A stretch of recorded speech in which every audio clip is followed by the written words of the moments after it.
ಈಗಾಗಲೇ ನಮ್ಮ ನಿತ್ಯ ಸಾಧನೆ ಅಂತಕ್ಕಂಥ ಗ್ರೂಪ್ನಿಂದ ಎಲ್ಲ ವಿದ್ಯಾರ್ಥಿಗಳಿಗೂ ಸಹ ವರಮಹಾಲಕ್ಷ್ಮಿ ವ್ರತಕ್ಕೆ ಹೇಗೆ ವ್ಯವಸ್ಥೆಯನ್ನು ಮಾಡ್ಕೋಬೇಕು ಅಂತಕ್ಕಂಥ ವಿಚಾರವನ್ನು ಸಂಪೂರ್ಣವಾಗಿ ಹೇಳ್ತಾ ಇದ್ದೀವಿ. ಜೊತೆಗೆ ಸಂಬಂಧಪಟ್ಟಂಥ ಪೂಜಾ ಕ್ರಮಗಳನ್ನು ಸಹ ಪಾಠ ಮಾಡ್ತಾ ಇದ್ದೀವಿ. ಹಾಗಾಗಿ ಕಳೆದ ಬಾರಿ 2 ರೀತಿಯ ಕಲಶದ ಬಗ್ಗೆ ವಿವರಣೆ ಕೊಟ್ಟಿದ್ದಾಯಿತು. ಕಲಶದಲ್ಲಿ ಯಾವ ಯಾವ ದ್ರವ್ಯಗಳನ್ನು ಹಾಕಬೇಕು ಆ ವಿವರಣೆಯನ್ನು ಸಹ ಕೊಟ್ಟಿದ್ದೇನೆ. ಈಗ ಪೂಜೆಗೆ ಯಾವ ರೀತಿಯಾಗಿ ವ್ಯವಸ್ಥೆ ಮಾಡ್ಕೋಬೇಕು, ಎಲ್ಲ ವ್ಯವಸ್ಥೆಗಳನ್ನು ಇಟ್ಟುಕೊಂಡ್ರೆ ಪೂಜೆ ಮಾಡೋದು ಸುಲಭ. ಇನ್ನೊಂದು, ನಾನು ಕೊಡ್ತಕ್ಕಂಥ ಎಲ್ಲ ಶ್ಲೋಕಗಳನ್ನು ಪೂಜಾ ಕ್ರಮಗಳನ್ನು ಕಂಠಸ್ಥ ಮಾಡಿ, ಇದರಿಂದ 2 ರೀತಿಯ ಅನುಕೂಲ. ಒಂದನೆಯದಾಗಿ ನೀವು ವರಮಹಾಲಕ್ಷ್ಮಿ ವ್ರತವನ್ನು ಮಾಡ್ಕೋಬಹುದು. ಎರಡನೆಯದಾಗಿ ನೀವು ಆಷಾಢ ಮಾಸದಲ್ಲಿ ಶುಕ್ರವಾರ ಬರತಕ್ಕಂಥ ಲಕ್ಷ್ಮೀ ವ್ರತವನ್ನೂ ಮಾಡ್ಕೋಬಹುದು. ಜೊತೆಗೆ ಇನ್ನೊಂದು ಅನುಕೂಲ ಏನು ಅಂತಂದರೆ, ನಿಮ್ಮ ಮನೆಯಲ್ಲಿ ನಿತ್ಯ ಪೂಜೆ ಮಾಡತಕ್ಕಂಥ ಲಕ್ಷ್ಮಿಯ ಕಲಶವಿದ್ದರೆ ಆ ದೇವಿಗೂ ಸಹ ಇದೇ ಶ್ಲೋಕಗಳನ್ನು ಉಪಯೋಗಿಸ್ಕೊಂಡು, ಇದೇ ಕ್ರಮವನ್ನು ಉಪಯೋಗಿಸ್ಕೊಂಡು ಪ್ರತಿದಿನವೂ ಸಹ ಪೂಜೆ ಮಾಡಬಹುದು. ಅಥವಾ ಶುಕ್ರವಾರ ಮಾತ್ರ ಮಾಡ್ತೀವಿ ಅಂದರೆ ಇದೇ ಪೂಜಾ ಕ್ರಮವೇ, ಇದೇ ಶ್ಲೋಕಗಳೇ, ಇದೇ ಉಪಚಾರವೇ ಪ್ರತಿದಿನವೂ ಸಹ ಪೂಜೆಯನ್ನು ಮಾಡಬಹುದು. ಒಂದು, ಶಾಸ್ತ್ರೋಕ್ತವಾಗಿ ಪೂಜೆ ಆಗುತ್ತೆ. ಎರಡನೆಯದಾಗಿ ನಿಮಗೂ ಸಹ ಪೂಜೆ ಮಾಡಿರತಕ್ಕಂಥ ಸಂಪೂರ್ಣ ಫಲವೂ ಸಹ ಪ್ರಾಪ್ತಿಯಾಗುತ್ತೆ. ಫಲ ಅಂತಕ್ಕಂಥ ವ್ಯವಸ್ಥೆಗೆ ಬಂದ ತಕ್ಷಣ ಮನುಷ್ಯನಿಗೆ ಆ ಪೂಜೆ ಮಾಡೋದರಲ್ಲಿ ಸಂಪೂರ್ಣವಾಗಿ ಶ್ರದ್ಧಾ ಭಕ್ತಿ ಇರಬೇಕು. ಶ್ರದ್ಧೆ ಬಹಳ ಮುಖ್ಯ. ನಾವು ಎಲ್ಲ ಪರಿಕರಗಳನ್ನು ವ್ಯವಸ್ಥೆ ಮಾಡ್ಕೋಬೇಕು. ಭಗವಂತನ ಆರಾಧನೆ ಮಾಡ್ತೀವಿ ಅಂತಂದರೆ ಎಲ್ಲವನ್ನ ಶ್ರದ್ಧೆಯಿಂದ ವ್ಯವಸ್ಥೆ ಮಾಡಿಕೊಂಡು ನಂತರ ಭಕ್ತಿಯಿಂದ ಭಗವಂತನ ಆರಾಧನೆಯನ್ನು ಪೂಜೆಯನ್ನು ಮಾಡಬೇಕು. ಇದೇ ಕ್ರಮ. ಹಾಗಾಗಿ ಎಲ್ಲ ವ್ಯವಸ್ಥೆಗಳನ್ನು ಮಾಡಿಕೊಳ್ಳಿ. ಎಲ್ಲ ಏನೇನು ಬೇಕು ಎಲ್ಲವನ್ನ ಹೇಳ್ತೇನೆ. ಆ ವ್ಯವಸ್ಥೆಯನ್ನು ಮಾಡಿಕೊಂಡು ನಂತರ ಇದೇ ವಿಡಿಯೋದಲ್ಲಿ ಕೆಲವು ಶ್ಲೋಕಗಳನ್ನು ನೀವು ಕಲಿಯೋದಕ್ಕೆ ನಾನು ಪಾಠ ಮಾಡ್ತೇನೆ. ನಾನು ಒಂದು ಬಾರಿ ಗಟ್ಟಿಯಾಗಿ ಹೇಳ್ತೇನೆ, ಅದನ್ನು ಕೇಳಿಸ್ಕೊಳ್ಳಿ. ನಂತರ 2 ಬಾರಿ ನಿಧಾನವಾಗಿ ಹೇಳ್ತೇನೆ. ಆ 2 ಬಾರಿ ಹೇಳಿದ್ದನ್ನು ಮತ್ತೆ ಹೇಳ್ಕೋಬೇಕು ನೀವು. ಅಂದರೆ 1 ಬಾರಿ ಹೇಳಿದ್ದನ್ನು ಕೇಳಿಸ್ಕೋಬೇಕು, ಮತ್ತೆ 2 ಬಾರಿ ನನ್ನ ಜೊತೆಲಿ ರಿಪೀಟ್ ಮಾಡಬೇಕು. ಹೀಗೆ ಕಲ್ತುಕೊಂಡ್ರೆ 1-2 ದಿನದಲ್ಲಿ ಶ್ಲೋಕಗಳು ಕಂಠಸ್ಥ ಆಗ್ತವೆ. ಏನು ಸಮಸ್ಯೆ ಇಲ್ಲ. ತುಂಬ ಸುಲಭವಾದಂಥ ಶ್ಲೋಕಗಳನ್ನು ಪೂಜೆಗೋಸ್ಕರ ಅಂತ ಸಿದ್ಧಪಡಿಸಿದ್ದೇವೆ. ಏನೂ ಸಮಸ್ಯೆ ಇಲ್ಲ. ಚೆನ್ನಾಗಿ ಅಭ್ಯಾಸ ಮಾಡಿ. ಈ ಬಾರಿಯ ವರಮಹಾಲಕ್ಷ್ಮಿ ವ್ರತ ಸಂಪೂರ್ಣವಾಗಿ ನಿರಾತಂಕವಾಗಿ ಶ್ರದ್ಧಾಭಕ್ತಿಯಿಂದ ಪೂಜೆ ಆಗಬೇಕು, ಎಲ್ಲರ ಮನೆಯಲ್ಲೂ ಸಹ. ಹಾಗಾಗಿ ಶ್ರದ್ಧಾಭಕ್ತಿಯಿಂದ ಪೂಜೆ ಶುರು ಮಾಡೋಣ. ಜೊತೆಗೆ ಎಲ್ಲವನ್ನು ಅನುಸರಿಸಿ ಪ್ರತಿಯೊಂದು ವಿಡಿಯೋವನ್ನು ಸರಿಯಾಗಿ ಕೇಳಿಕೊಳ್ಳಿ ಹಾಗೂ ಪ್ರತಿಯೊಂದನ್ನು ಅನುಸರಿಸಬೇಕು. ಜೊತೆಗೆ ಸಂಸ್ಕೃತ ಪಾಠಗಳಿಗೆ ಸೇರ್ಕೋಬೇಕು. ಬಹುಶಃ ಮಂಗಳವಾರ ಅಥವಾ ಬುಧವಾರ ಸಂಸ್ಕೃತ ತರಗತಿಗಳು ಇರ್ತವೆ. ಪ್ರತಿಯೊಬ್ಬರು ಸಹ ಸಂಸ್ಕೃತ ತರಗತಿಗಳಿಗೆ ಸೇರ್ಕೊಳ್ಳಿ. ಅದರಿಂದ ಏನು ಉಪಯೋಗ ಆಗ್ತದೆ? ನೀವು ಸಂಸ್ಕೃತ ತರಗತಿಗಳಿಗೆ ಸೇರಿಕೊಂಡ್ರೆ ನಾವು ಹೇಳಿಕೊಡ್ತಕ್ಕಂಥ ಶ್ಲೋಕ ಅಥವಾ ನೀವು ಕಲಿತಂತಹ ಹಲವು ಶ್ಲೋಕಗಳಿಗೆ ಅರ್ಥ ಏನು ಅಂತಕ್ಕಂಥ ತಿಳ್ಕೊಳ್ಳೋದಕ್ಕೆ ಬಹಳ ಸುಲಭವಾಗುತ್ತೆ, ಸಂಪೂರ್ಣ ಅರ್ಥವಾಗುತ್ತೆ. ನಾವು ಹೇಳತಕ್ಕಂಥ ಶ್ಲೋಕ ಮನದಟ್ಟಾಗಬೇಕು, ಅರ್ಥ ಆಗಬೇಕು. ಹಾಗಾಗಿ ಸಂಸ್ಕೃತ ತರಗತಿಗಳು ಶ್ಲೋಕವನ್ನು ಅರ್ಥ ಮಾಡಿಕೊಳ್ಳೋ ಮಟ್ಟಗಾದ್ರೂ ಎಲ್ಲ ವಿದ್ಯಾರ್ಥಿಗಳಿಗೆ ಬರಬೇಕು. ನಾವು ಹೇಳ್ತಕ್ಕಂಥದ್ದು ಏನು, ಭಗವಂತನ ಯಾವ ರೀತಿಯಾಗಿ ನಾವು ಪೂಜೆ ಮಾಡ್ತಿದ್ದೀವಿ, ಕ್ರಮ ಏನಿದೆ, ಏನು ಹೇಳುತ್ತೆ ಆ ಶ್ಲೋಕ, ಇದನ್ನು ಸಂಪೂರ್ಣವಾಗಿ ತಿಳ್ಕೋಬೇಕು. ತದನಂತರ ಯೋಗಾಭ್ಯಾಸವನ್ನು, ಅಂದರೆ ಪ್ರಾಣಾಯಾಮ, ಒಂದಿಷ್ಟು ಪದ್ಧತಿಗಳು ಮತ್ತು ಧ್ಯಾನ ಕ್ರಮಗಳು, ಇವನ್ನು ಸಹ ಅಭ್ಯಾಸ ಮಾಡಬೇಕು. ನಿಧಾನವಾಗಿ ಕಲಿತಾ ಹೋಗೋಣ, ಆ ಥರ ಬೇಡ. ಈಗ ಸದ್ಯಕ್ಕೆ ಇನ್ನೊಂದು ತಿಂಗಳಲ್ಲಿ ವರಮಹಾಲಕ್ಷ್ಮಿ ವ್ರತ ಇದೆ. ಹಾಗಾಗಿ ಆ ಸಂಪೂರ್ಣ ಪೂಜಾಕ್ರಮ ಜೊತೆಗೆ ಆ ಶ್ಲೋಕಗಳು ಅದನ್ನು ಮೊದಲು ಕಲ್ತುಕೊಳ್ಳೋಣ. ನಂತರ ಒಂದೊಂದೇ ಹಂತಕ್ಕೆ ಪ್ರವೇಶ ಮಾಡ್ತಾ ಹೋಗೋಣ. ಸರಿ, ಎಲ್ಲರೂ ಸಹ ನಿಧಾನವಾಗಿ ಕೇಳ್ಕೋಬೇಕು, ನಿಧಾನವಾಗಿ ಅಧ್ಯಯನ ಮಾಡಬೇಕು. ಎಲ್ಲರಿಗೂ ಸಹ ಶುಭಮಸ್ತು. ಶುರು ಮಾಡೋಣ. ಮೊದಲು ದೀಪಗಳನ್ನು ಹಚ್ಚಬೇಕು.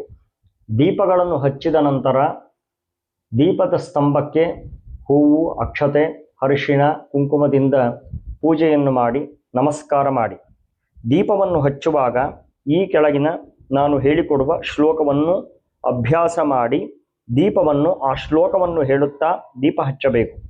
ಹಾಗಾಗಿ ನಿಧಾನವಾಗಿ ಅಭ್ಯಾಸ ಮಾಡಬೇಕು.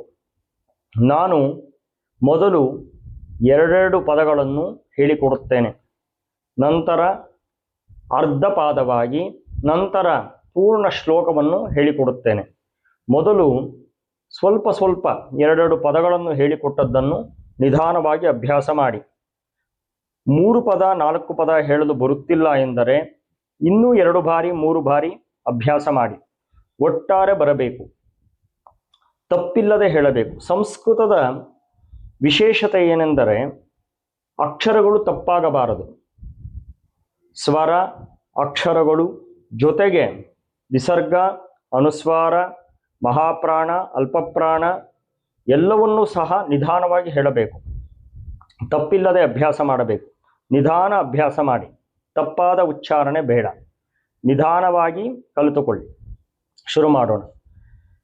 ಭೋದೀಪ ಭೋದೀಪ ಭೋದೀಪ ದೇವಿ ರೂಪಸ್ತ್ವಂ ದೇವಿ ರೂಪಸ್ತ್ವಂ ದೇವಿ ರೂಪಸ್ತ್ವಂ ಕರ್ಮ ಸಾಕ್ಷಿ ಕರ್ಮ ಸಾಕ್ಷಿ ಕರ್ಮ ಸಾಕ್ಷಿ ಹವಿಘ್ನಕೃತ ಹವಿಘ್ನಕೃತ ಹವಿಘ್ನಕೃತ ಯಾವತ್ ಕರ್ಮ ಯಾವತ್ ಕರ್ಮ ಯಾವತ್ ಕರ್ಮ ಸಮಾಪ್ತ ಸ್ಯಾತ್ ಸಮಾಪ್ತ ಸ್ಯಾತ್ ಸಮಾಪ್ತ ಸ್ಯಾತ್ ತಾವತ್ವಂ ತಾವತ್ವಂ ತಾವತ್ವಂ ಸುಸ್ಥಿರೋ ಭವ ಸುಸ್ಥಿರೋ ಭವ ಸುಸ್ಥಿರೋ ಭವ. ನಾನು 1 ಬಾರಿ ಹೇಳಿದ್ದನ್ನು ನೀವು 2 ಬಾರಿ ಮತ್ತೆ ಹೇಳಬೇಕು. ಆ ರೀತಿಯಾಗಿ ಅಭ್ಯಾಸ ಮಾಡಿ, ಚೆನ್ನಾಗಿ ಅಭ್ಯಾಸ ಮಾಡಿ. ಮತ್ತೆ ನೋಡಿ.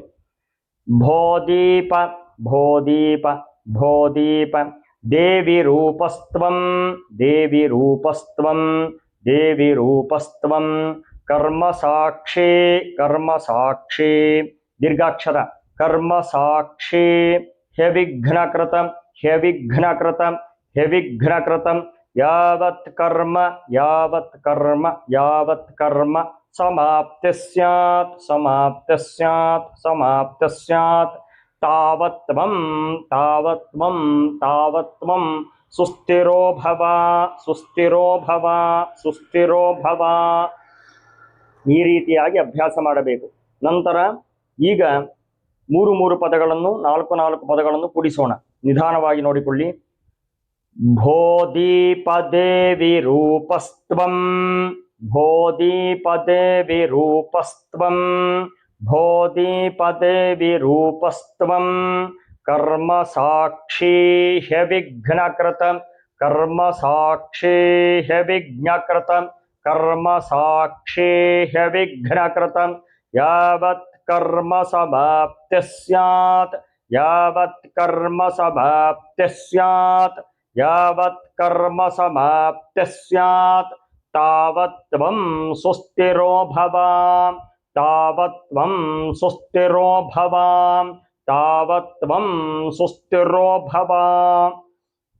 ಈಗ ದೀಪ ಹಚ್ಚಿದ್ದಾಯಿತು. ನಂತರ ಘಂಟಾವಾದನ. ಬಲಗೈಯಿಂದ ಗಂಟೆಯನ್ನು ತೆಗೆದುಕೊಂಡು ನಿಧಾನವಾಗಿ ಬಾರಿಸಬೇಕು. ಜೋರಾಗಿ ಬಾರಿಸುವುದು ಅಗತ್ಯವಿಲ್ಲ. ನಿಧಾನವಾಗಿ ಬಾರಿಸಿ ಗಂಟೆಯ ಶಬ್ದ ಪೂರ್ಣ ನಿಮ್ಮ ಮನೆಯನ್ನು ಆವರಿಸಬೇಕು.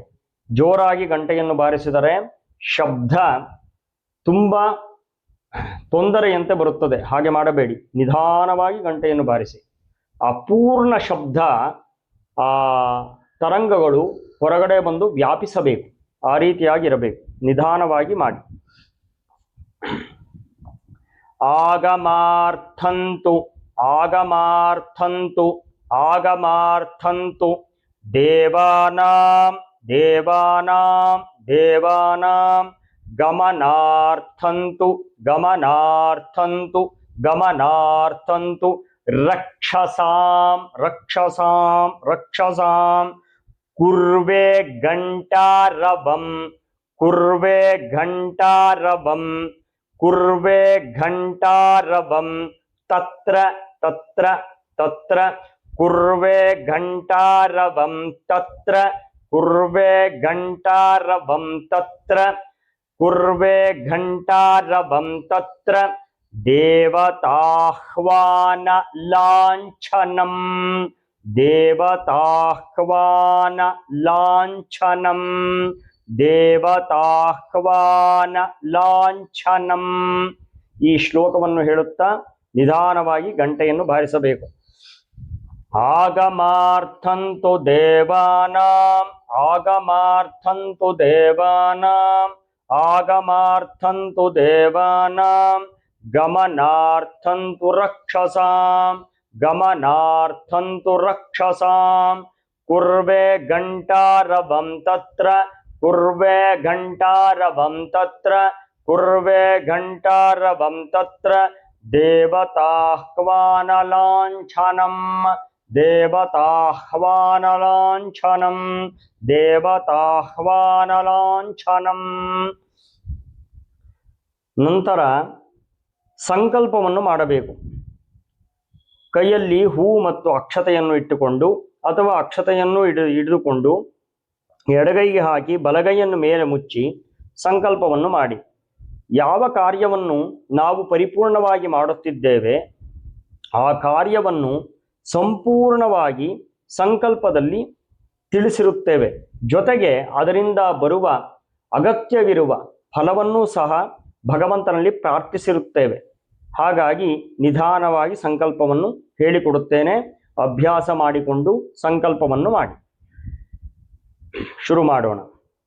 ಮಮೋಪಾತ್ತ ಮಮೋಪಾತ್ತ ಮಮೋಪಾತ್ತ ಸಮಸ್ತ ಸಮಸ್ತ ಸಮಸ್ತ ದುರಿತಕ್ಷಯದ್ವಾರ ದುರಿತಕ್ಷಯದ್ವಾರ ದುರಿತಕ್ಷಯದ್ವಾರ ಶ್ರೀ ಪರಮೇಶ್ವರ ಶ್ರೀ ಪರಮೇಶ್ವರ ಶ್ರೀ ಪರಮೇಶ್ವರ ಪ್ರೀತ್ಯರ್ಥಂ ಪ್ರೀತ್ಯರ್ಥಂ ಪ್ರೀತ್ಯರ್ಥಂ ಶ್ರೀ ಮಹಾಲಕ್ಷ್ಮೀ ಶ್ರೀ ಮಹಾಲಕ್ಷ್ಮೀ ಶ್ರೀ ಮಹಾಲಕ್ಷ್ಮೀ ಪ್ರೀತ್ಯರ್ಥಂ ಪ್ರೀತ್ಯರ್ಥಂ ಪ್ರೀತ್ಯರ್ಥಂ ಅಸ್ಮಾಕಂ ಅಸ್ಮಾಕಂ ಅಸ್ಮಾಕಂ ಸಕುಟುಂಬಾನಾಂ ಸಕುಟುಂಬಾನಾಂ ಸಕುಟುಂಬಾನಾಂ ಕ್ಷೇಮಸ್ಥೈರ್ಯ ಕ್ಷೇಮಸ್ಥೈರ್ಯ ಕ್ಷೇಮಸ್ಥೈರ್ಯ ವೀರ್ಯ ವಿಜಯ ವೀರ್ಯ ವಿಜಯ ವೀರ್ಯ ವಿಜಯ ಅಭಯ ಆನಂದ ಅಭಯ ಆನಂದ ಅಭಯ ಆನಂದ ಆಯುರಾರೋಗ್ಯಾಖ್ಯ ಆಯುರಾರೋಗ್ಯಾಖ್ಯ ಆಯುರಾರೋಗ್ಯಾಖ್ಯ ಅಷ್ಟೈಶ್ವರ್ಯಾಭಿವೃದ್ಧ್ಯರ್ಥಂ ಅಷ್ಟೈಶ್ವರ್ಯಾಭಿವೃದ್ಧ್ಯರ್ಥಂ ಅಷ್ಟೈಶ್ವರ್ಯಾಭಿವೃದ್ಧ್ಯರ್ಥಂ. ನಿಧಾನ ನೋಡಿ. ಅಷ್ಟೈಶ್ವರ್ಯಾಭಿವೃದ್ಧ್ಯರ್ಥಂ. ಮತ್ತೆ ನೋಡಿ. ಅಷ್ಟೈಶ್ವರ್ಯಾಭಿವೃದ್ಧ್ಯರ್ಥಂ. ಸಮಸ್ತ ಸಮಸ್ತ ಸಮಸ್ತ ದುರಿತೋಪ ದುರಿತೋಪ ದುರಿತೋಪ ಶಾಂತ್ಯರ್ಥಂ ಶಾಂತ್ಯರ್ಥಂ ಶಾಂತ್ಯರ್ಥಂ ಸಮಸ್ತ ಸನ್ಮಂಗಳಾವಾಪ್ತ್ಯರ್ಥಂ ಸಮಸ್ತ ಸಮಸ್ತ ಅಷ್ಟೇ ಮಾಡಿ.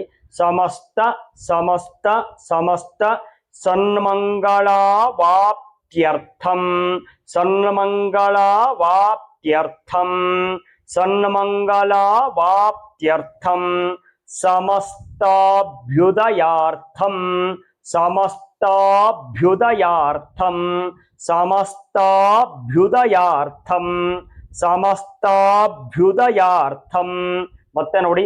ಸಮಸ್ತಾಭ್ಯುದಯಾರ್ಥಂ ಧರ್ಮಾರ್ಥ ಧರ್ಮಾರ್ಥ ಧರ್ಮಾರ್ಥ ಕಾಮ ಮೋಕ್ಷಾಖ್ಯ ಕಾಮ ಮೋಕ್ಷಾಖ್ಯ ಕಾಮ ಮೋಕ್ಷಾಖ್ಯ ಚತುರ್ವಿಧ ಚತುರ್ವಿಧ ಚತುರ್ವಿಧ ಫಲ ಪುರುಷಾರ್ಥ ಫಲ ಪುರುಷಾರ್ಥ ಫಲ ಪುರುಷಾರ್ಥ ಫಲ ಸೇರಿಸಿಕೊಂಡು ಹೇಳಬಹುದು ಅಥವಾ ಪುರುಷಾರ್ಥ ಹೇಳಿ, ಏನು ಸಮಸ್ಯೆ ಇಲ್ಲ.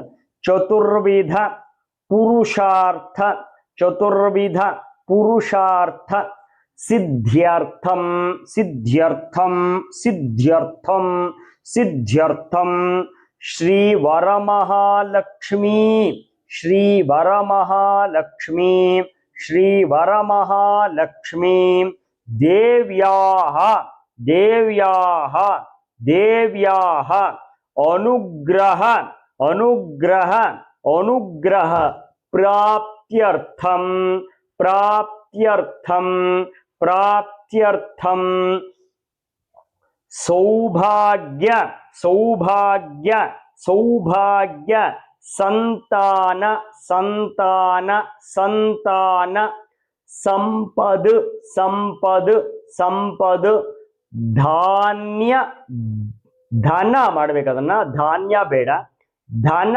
ಧಾನ್ಯಾದಿ ಧನ ಮಾಡಿ ಧನ ಧಾನ್ಯಾದಿ ಧನ ಧಾನ್ಯಾದಿ ಸಮೃದ್ಧಿ ಸಿದ್ಧ್ಯರ್ಥಂ ಸಮೃದ್ಧಿ ಸಿದ್ಧ್ಯರ್ಥಂ ಸಮೃದ್ಧಿ ಸಿದ್ಧ್ಯರ್ಥಂ ಯಥಾಶಕ್ತಿ ಯಥಾಶಕ್ತಿ ಯಥಾಶಕ್ತಿ ಶ್ರೀ ವರಮಹಾಲಕ್ಷ್ಮೀ ಶ್ರೀ ವರಮಹಾಲಕ್ಷ್ಮೀ ಶ್ರೀ ವರಮಹಾಲಕ್ಷ್ಮೀ ವ್ರತಂ ವ್ರತಂ ವ್ರತಂ ಕರಿಷ್ಯೇ ಕರಿಷ್ಯೇ. ಸಂಕಲ್ಪ ಮಾಡಿದ್ದಾಯಿತು. ನಿಮ್ಮ ಮನಸ್ಸಿನಲ್ಲಿ ಏನಾದರೂ ಪ್ರಾರ್ಥನೆ ಇದ್ದರೆ ಅದನ್ನು ಸಹ ಪ್ರಾರ್ಥನೆ ಮಾಡಿಕೊಂಡು ಅದನ್ನ ಅಕ್ಷತೆಯನ್ನ ಕೈಯಲ್ಲಿರೋದು ಹೂವು ಅಕ್ಷತೆ ಏನಿದೆ ನಿಮ್ಮ ಕೈಯಲ್ಲಿ ಅದನ್ನ ವರಮಹಾಲಕ್ಷ್ಮಿ ಕಲಶದ ಪಾದಾರವಿಂದಗಳಿಗೆ ಅರ್ಪಿಸಿ. ನಂತರ ಮುಂದಿನ ಶ್ಲೋಕಗಳನ್ನು ಅಭ್ಯಾಸ ಮಾಡೋಣ.